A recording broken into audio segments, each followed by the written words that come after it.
But the Lord said to him, "Not so. Anyone who kills Cain will suffer vengeance 7 times over." Then the Lord put a mark on Cain so that no one who found him would kill him. I could see the light going out of her eyes. That was always the sign I looked for as a mark that it had begun. Slowly and in fits, they would suffer these half-deaths in my presence, this momentary catatonia. It was then that I knew they had seen it, and from then it was only a matter of time. It had taken a couple of months with Grace. We met at a bar. I had spent the evening drinking alone, as had become my Saturday ritual. She met my gaze from across the room.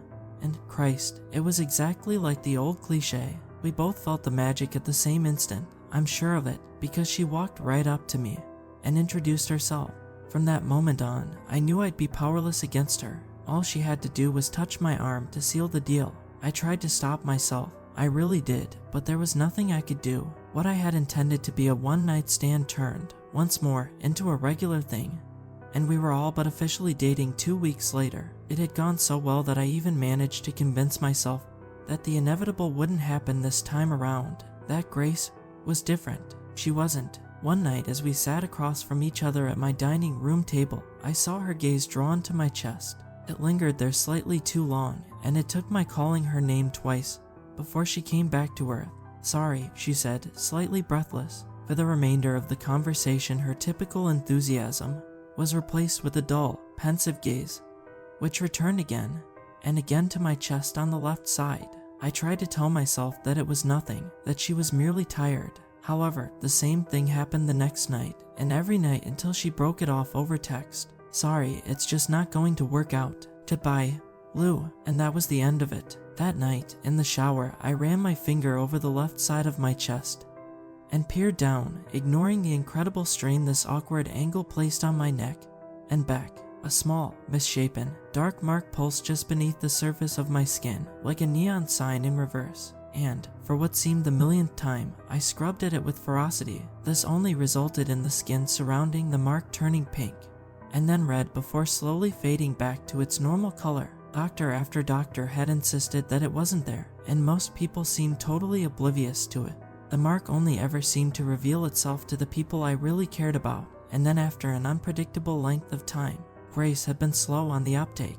Some girls seemed to notice it hours or minutes after meeting me. The previous record had been held by a dark-skinned brunette whose name I can no longer recall, who had taken a week to see it, but it always revealed itself eventually, and it always drove them away. I felt stupid for crying over her. What had I expected? That somehow I could suddenly rewrite the laws of nature and make a lasting connection. It had never been so, and never could be. Later that night I got blind drunk.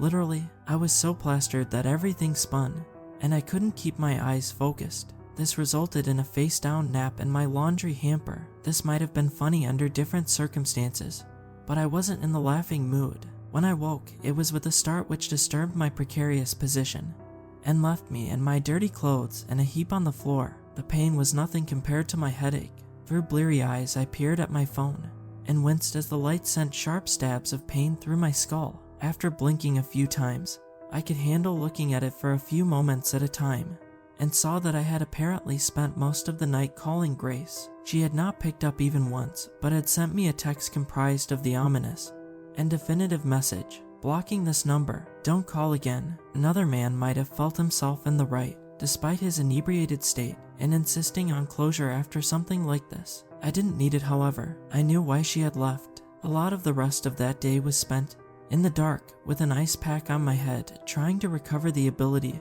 to handle light and sound. I called into work sick with an unconvincing excuse, which my supervisor had received with the appropriate tone of skepticism. I didn't care. The following day it was time to give my presentation to the board. Having lost the previous 24 hours to the application of various hangover remedies drawn from the internet in the few seconds of time in which I could tolerate the searing pain of my phone's screen, the version of the presentation I ultimately ended up giving was barely adequate. At least, I hoped that it had been. I noticed a female board member stifling laughter during some of my particularly absurd displays of ineptitude, such as attempting and failing to correctly pronounce Mozambique 4 consecutive times. For whatever reason, this seemed to be a positive sign, or perhaps it was wishful thinking. Just 10 minutes before the end of the day, I heard a knock on my office door and called out to whomever had made it. "Come in." And when I turned to see who it was, I was shocked to find my doorstep darkened by the female board member from earlier. "Hi, Lou, right?" I nodded and realized that I didn't even know her name. "Do you want to join me after work for drinks?" She could get in serious trouble for even asking that question, and I experienced 1,000 emotions once, the more lurid of which eventually won out. "Sure," I said. "All right, I'll see you at the bar down the street then, at, say, 5:30. Again, I nodded. She turned and swept out of the room, closing the door. As she did so, "Maybe my luck is turning around after all," I murmured to myself. She showed up at 5:30, though I had believed seriously that she would not. We sat down next to each other. I ordered a beer, and she something suitably feminine.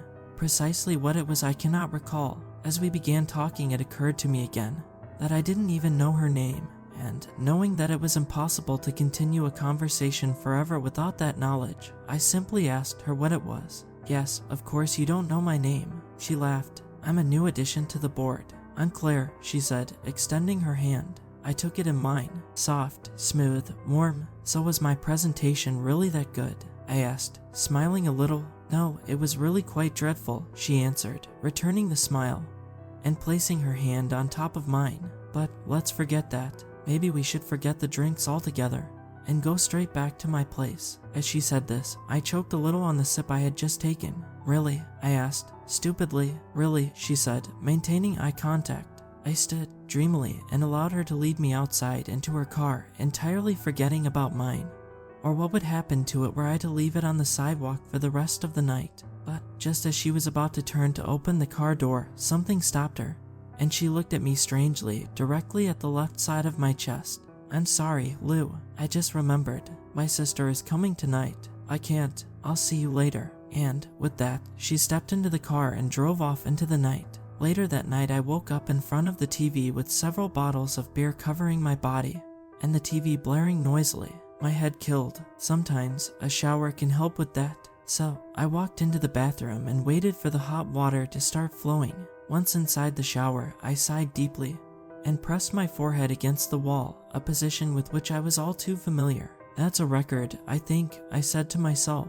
"Only took her half a day." Then I glowered at the mark over my heart. It pulsed gently, like it was mocking me. In a fit of sudden clarity, I grabbed a pair of fingernail scissors, which was lying on the little shower shelf which held various hygiene products. Then, without a moment's hesitation, I brought it down onto my chest, ignoring the pain, and the spilling forth of my life bled into the greedy showerhead stream. It mingled with the water, forming snake-like tendrils of scarlet, and whisking themselves away down the drain. I dragged the scissors around the mark, cutting deep in order to ensure that the scissors had punctured every layer of skin. The surge of adrenaline was weakening somewhat, and the first scream fell from my lips as my fingers dug in between the severed and healthy flesh and tore the patch of skin off, bringing forth a torrent of blood, almost black in its thickness. Then, triumphantly, I hurled the mark down into the drain and grabbed a roll of medical gauze from the cupboard next to the shower, spilling water and blood all over the ground. As I did so, the gauze soaked through, and I replaced it accordingly, then proceeded to dry and clothe myself. After replacing the gauze several times, I began to fear that the amount left in my first aid kit after my skating mishap wouldn't be sufficient. For a little while, my arms grew weak, and I further feared that the whole thing had been a serious miscalculation on my part. But the blood did stop and the strength did return to my limbs after several hours spent lying on my bed. Some of that effect may have been due to my liver processing some of the alcohol circulating in its bloodstream. Blood loss and alcohol do not mix well, after all. So, after recovering my strength, I stood and hobbled back into the bathroom to get a clear look at my handiwork. While covered in gauze and blood, it was difficult to say whether or not my goal had been achieved, but it looked like a pretty comprehensive job to me. And so, satisfied, I fell back onto the couch and returned to the void of unconsciousness. When I woke, it was not immediately obvious how much time had passed. After checking my watch, I saw that it was 10:30 the next day. Fortunately, it was the weekend. It occurred to me then that the gauze would no doubt need changing, and so I dragged myself back into the bathroom and peeled it off of my skin, no doubt bringing some of the latter with it. But as my fingers fumbled with the first aid kit, the sight of the wound was enough to send me staggering backwards and nearly into the tub.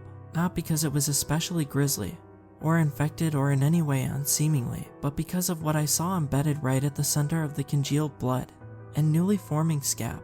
At that very spot, exactly where it had been before, was a small, misshapen, dark mark which pulsed just beneath the surface of the scab, like a neon sign in reverse. I declined to get back up, electing instead to lie where I had fallen, with my head between my knees, and the tears flowing freely onto the tiled floor